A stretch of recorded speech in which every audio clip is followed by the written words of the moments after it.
نحمده ونصلي على رسوله الكريم أما بعد فأعوذ بالله السميع العليم من الشيطان الرجيم بسم الله الرحمن الرحيم الحمد لله رب العالمين الرحمن الرحيم۔ آج ہم سورہ فاتحہ کی اس آیت کا ذکر کریں گے جو الرحمن الرحیم پر محیط ہے۔ یہ اللہ تبارک و تعالیٰ کے دو صفاتی ناموں پر مشتمل ہے، ایک رحمان ہے اور ایک رحیم ہے۔ غور کیا جائے تو یہ دونوں الفاظ اللہ کی رحمت سے تفویض ہوئے ہیں، ان کا مادہ صرف رحمت ہی ہے، یہ رحمت سے ہی تخلیق کیے گئے ہیں، لیکن کو دو ناموں میں تقسیم کر دیا گیا۔ اس کے پیچھے حکمت کیا ہے، آج ہم اس پر غور و خوض کرنے کی کوشش کریں گے۔ دعا ہے کہ اللہ تبارک و تعالی مجھے اور آپ کو ان الفاظ کو سمجھنے کی توفیق عطا فرمائے۔ اللہ تبارک و تعالی نے اس آیت مبارک میں رحمان کے لفظ کو ادا کیا، تو یہاں یہ بات واضح ہوتی ہے کہ کسی مخلوق کے لیے جس طرح اللہ کا لفظ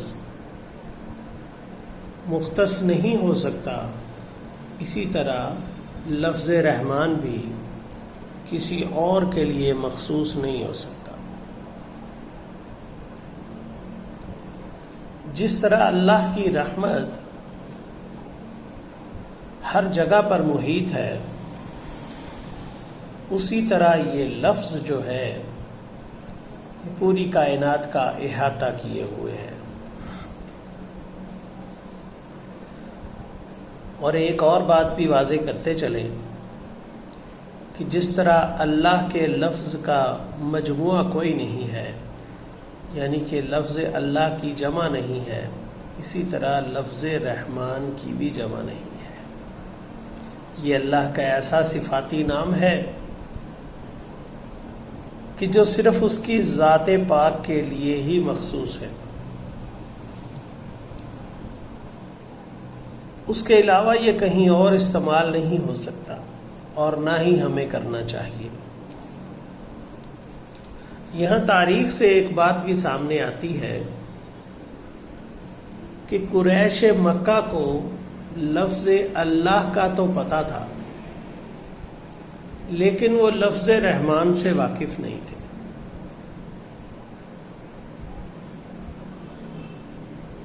جب ان سے بات ہوتی تھی، جب ان سے پوچھا جاتا تھا کہ زمین و آسمان کا خالق کون ہے، تو وہ کہتے تھے اللہ۔ جب ان سے یہ پوچھا جاتا کہ سورج اور چاند کس نے بنائے، تو وہ کہتے تھے اللہ۔ جب انہیں سوال کیا جاتا کہ آسمان سے پانی کون برساتا ہے، تو وہ کہتے تھے اللہ۔ جب ان سے یہ سوال کیا جاتا کہ زمین کو بنجر ہونے کے بعد دوبارہ زندگی کون دیتا ہے، دوبارہ آباد کون کرتا ہے، تو وہ کہتے تھے اللہ۔ یہاں تک کہ جب ان سے یہ سوال کیا جاتا کہ تمہیں کس نے پیدا کیا، تمہیں رزق کون دیتا ہے، تمہاری دعائیں کون سنتا ہے، تو ان سب کے جواب میں وہ یہی کہتے تھے کہ اللہ۔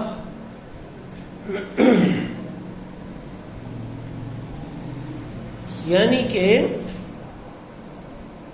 وہ ہر چیز کو اللہ سے ہی مخصوص رکھتے تھے، لیکن ان کے شرک کی وجہ یہ تھی کہ انہوں نے درمیان میں اپنے الگ سے معبود بنا رکھے تھے، ایسے سفارشی کھڑے کیے ہوئے تھے کہ وہ جن کے ذریعے کہتے تھے کہ ہم اللہ سے دعائیں مانگتے ہیں، حالانکہ ہماری دعا اللہ ہی سنتا ہے،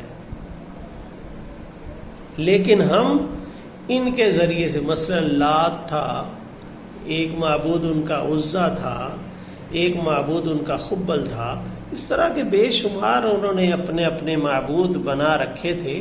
یہ کچھ مشہور معبود تھے جن کا نام میں نے آپ کے سامنے ذکر کیا۔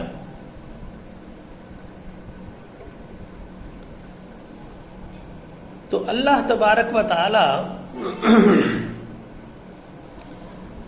جب ان سے یہ کہا جاتا ہے، یہ فرماتے ہیں کہ وَهُمْ بِذِكْرِ الرَّحْمَنِ ہم کافرون۔ یہ سورہ انبیاء کی آیت نمبر 36 ہے کہ یہی تو وہ ہیں کہ جو رحمان کے ذکر سے انکاری ہیں، یعنی اللہ کو مانتے تھے، رحمان کو ماننے سے انکار کرتے تھے۔ یا بہت سارے علماء نے یہ بھی کہا ہے کہ وہ رحمان کے نام سے واقف ہی نہیں تھے۔ ہمارے ہاں اکثر ہوتا ہے، اب ہم دوسرے پہلو کی طرف چلتے ہیں، کہ ہمارے ہاں اکثر ہوتا ہے کہ ہم بچوں کے نام رکھتے ہیں۔ ہم بچوں کے نام عبداللہ رکھتے ہیں یا عبد الرحمن رکھتے ہیں۔ نبی پاک صلی اللہ علیہ وآلہ وسلم کا ارشاد مبارک بھی ہے کہ میرے پسندیدہ یہ نام ہیں عبداللہ اور عبد الرحمن۔ تو کیا ہم عبداللہ کے نام والے بچے کو اللہ کہہ کے پکارتے ہیں؟ ہم اس کو عبداللہ ہی کہتے ہیں۔ بہت زیادہ بگاڑ کے کہیں تو دلہ کہہ دیتے ہیں۔ یہ ہمارے معاشرے کا ایک المیہ ہے کہ ہم الفاظ کو بگاڑتے ضرور ہیں۔ ہم عبداللہ کی بجائے اس کو صرف دلہ کہتے ہیں، اور دوسرا نام ہے عبد الرحمن۔ عبد الرحمن کہنے کی بجائے ہم اس کو رحمان کے نام سے پکارنے لگ جاتے ہیں۔ تو یہ اللہ تبارک و تعالیٰ کے ایسے نام ہیں کہ جن کا متبادل نہیں ہے، جن کا مجموعہ نہیں ہے۔ تو ہمیں چاہیے کہ ان ناموں کو احتیاط کے ساتھ استعمال کیا کریں، احتیاط سے پکاریں۔ ہمیشہ جس بچے کا نام عبد الرحمن ہو اس کو عبد الرحمن کے نام سے پکاریں، اس کو صرف رحمان نہ کہیں۔ یہ اللہ کا نام ہے، یہ اللہ کی ذات کے ساتھ مخصوص ہے۔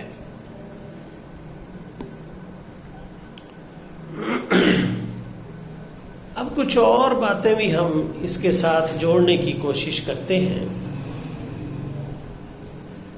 کہ اللہ تبارک و تعالیٰ کی رحمت جو ہے، یعنی رحمان کا جو مادہ ہے وہ رحمت سے لیا گیا ہے، اس رحمت کا بڑا تسلسل ہے۔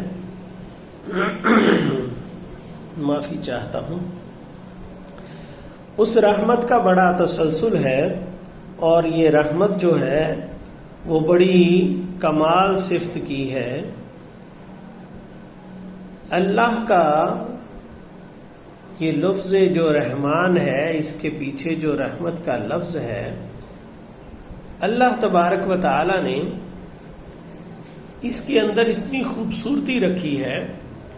یہ دنیا کائنات، یہ آسمان و زمین، یہ پورے کے پورے اجرام فلکی اس رحمت کے زمرے میں آتے ہیں۔ ہم دیکھتے ہیں، غور کرتے ہیں، روٹی پکانے کے لیے ہم گندم کا دانہ حاصل کرتے ہیں۔ یہ گندم کا دانہ کسان اپنے ہاتھ کے ساتھ زمین میں ڈال دیتا ہے۔ تو کیا یہ انسان نے ہی اس کو بنایا ہے؟ نہیں، ہرگز نہیں۔ ہوتا یہ ہے کہ انسان نے اس دانے کو زمین میں ڈال دیا اور اللہ کی رحمت کا طلبگار ہو گیا۔ اب اللہ نے اس زمین میں اتنی طاقت عطا فرمائی، اس قدر نمکیات رکھے ہیں، اس قدر اس کو زرخیز کیا ہے کہ وہ اس کو ایک جڑ میں تبدیل کر دیتی ہے، اور اس کی مدد کے لیے اللہ تبارک و تعالی نے اپنی رحمت کے ساتھ سورج کی ڈیوٹی لگائی کہ وہ سمندروں دریاؤں میں جو پانی ہے اس کو تپش کے ساتھ بھاپ میں تبدیل کرائے، اور پھر بادلوں کی ڈیوٹی لگائی کہ وہ بادل اس بھاپ کو اپنے اندر جذب کر لیں، پھر ہواؤں کی ڈیوٹی لگائی، وہ ہوا ان کو اس زمین کے اوپر لا کے بادلوں کو ٹھہراتی ہے، بادل وہاں پہ وہ پانی جو انہوں نے سمندروں اور دریاؤں سے حاصل کیا تھا اس کو برساتے ہیں۔ اس کی وجہ سے زمین میں ایک اور جوش اور جذبہ اور توانائی حاصل ہوتی ہے۔ تو پھر وہ گندم کا دانہ زمین سے باہر نکلتا ہے اور اپنے جوبن کو پہنچتا ہے۔ پھر اللہ نے سورج کی ڈیوٹی لگائی کہ اس کو تپش کے ساتھ پکاؤ اس کو، پھر وہ دانہ اپنے مخصوص پروسیس سے گزر کر ہمارے پاس آتا ہے، ہم اس کو پیس کر آٹا بناتے ہیں اور اس کی روٹی کھاتے ہیں۔ یہ کیسی کمال رحمت ہے اللہ کی کہ اللہ تبارک و تعالی نے ہمارے لیے کتنا پیارا نظام مخصوص کیا۔ اور یاد رکھیں، ہم اپنے نظام میں کوتاہی کر سکتے ہیں، اللہ کا نظام جو ہے وہ بالکل تمام کوتاہیوں سے پاک ہے۔ نہ کبھی سورج نے صبح طلوع ہونے سے انکار کیا، نہ کبھی ستاروں نے چمکنے سے انکار کیا، نہ کبھی بادلوں نے برسنے سے انکار کیا، نہ کبھی ہواؤں نے چلنے سے انکار کیا۔ یہ سب کے سب اللہ کی پابند ہیں، اگر انکار کرتا ہے تو صرف انسان ہی کرتا ہے اور جن کرتا ہے۔ کبھی فرشتوں نے اس کے کلام کی روگردانی نہیں کی۔ ہم اللہ کی رحمت کو دیکھیں تو صبح اٹھ کر زندگی کی سرگرمیوں کو سٹارٹ کرتے ہیں، رات کے مخصوص ٹائم کے بعد سو جاتے ہیں، لیکن اللہ کی رات اپنے مقررہ وقت پر آ جاتی ہے، اللہ کی صبح اپنے مقررہ وقت پر آ جاتی ہے۔ ہم اپنے اوقات تبدیل کر سکتے ہیں، ہم اپنے اوقات تبدیل کر لیتے ہیں۔ ہم کبھی دن چڑھے تک سوتے رہتے ہیں، کبھی ہم لیٹ نائٹ تک جاگتے رہتے ہیں، لیکن اللہ کا نظام اس کی رحمت کے سامنے بالکل سرنگوں ہوتا ہے۔ اللہ ہمیں کھلاتے ہیں، اللہ ہمیں پلاتے ہیں۔ اللہ نے تو واضح فرمایا نا، جیسے میں نے گندم کے دانے کی مثال دی، اللہ نے کہا فَلْيَنْظُرِ الْإِنسَانُ إِلَىٰ طَعَامِهِ، سورہ عبس ہے، آیت نمبر 24 ہے کہ انسان تو اپنے کھانے کو ہی دیکھ لیے، وہ جو غذا اس کے سامنے پڑی ہے وہ ہم نے کس طرح بنائی ہے، کس طرح اس کو تیار کیا ہے۔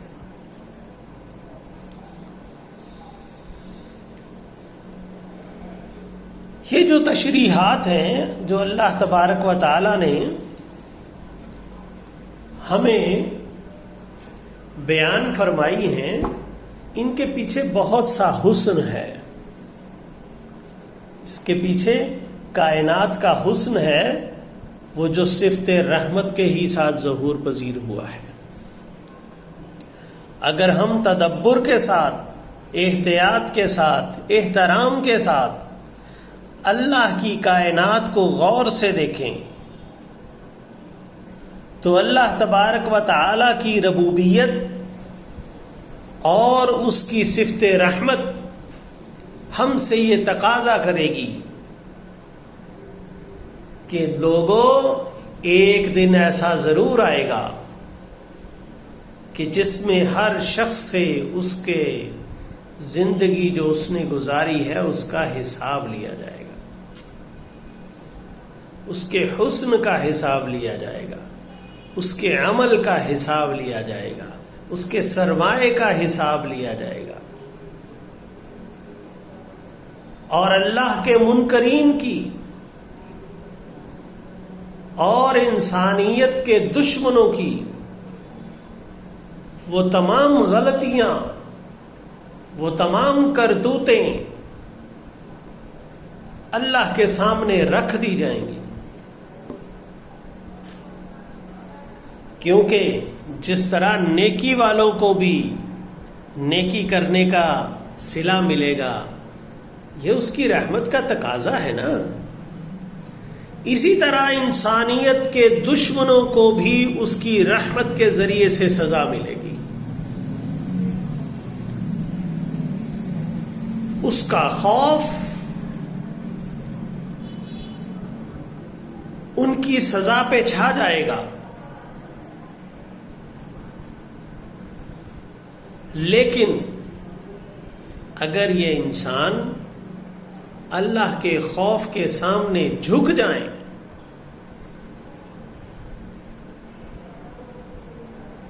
اور اپنے گناہوں سے بچنے کی کوشش کریں تو ان کا انجام بھی بہت اچھا ہو سکتا ہے۔ یہ رحمان و رحیم کا کلیہ جو ہے یہ ایک جہت مسلسل کی طرح ہے۔